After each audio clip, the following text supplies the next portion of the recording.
My name is Nicolas Pondard and I am a disaster risk management specialist working for the World Bank. And so today I'm very honored to welcome Mikel Maron. My name is Mikel Maron. I work at Mapbox. We're a startup company. We build tools for builders to integrate maps into their applications. Could you please explain to me what drove you to create the humanitarian OpenStreetMap team? In 2004 and 2005, witnessing Hurricane Katrina, witnessing the Southeast Asian tsunami, seeing problems of information sharing and coordination, especially geospatial information, which is what I was working on, inspired me to see if we could address some of those problems. And I think it turned out that creating map data at scale is one way that we can make a relatively easy and disaster response and massive contribution to those efforts. And so literally is that, it's like, is there something that we can do? And it turns out there was something we could do with OpenStreetMap. Okay, I understand.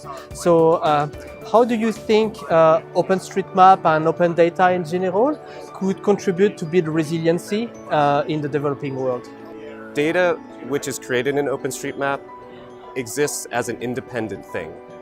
So whether you're creating data immediately after an emergency, preparing for emergency, or just as part of your normal everyday life, which is the majority of OpenStreetMap, it's all going into a database which can be reused and build on itself over time. So you're creating a resource which addresses resiliency, but also is a resource which can be used in all sorts of other ways.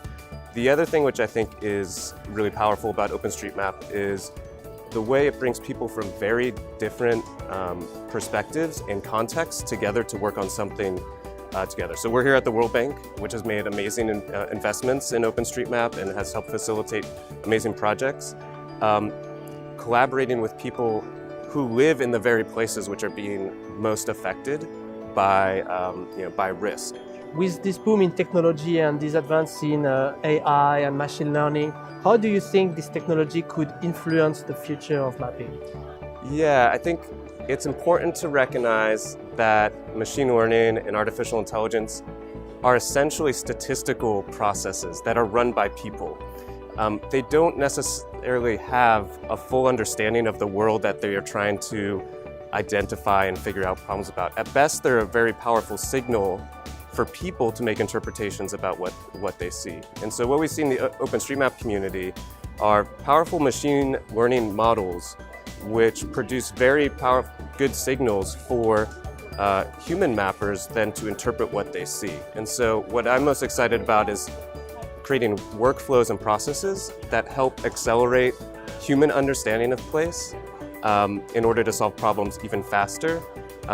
But I don't think that machine learning, at least anytime soon, is going to replace human beings in the process of understanding what's happening in our world, and especially applying those insights into big issues like resiliency. So thanks, it's going to be a very exciting day today with a large crowd talking about disaster resiliency and mapping.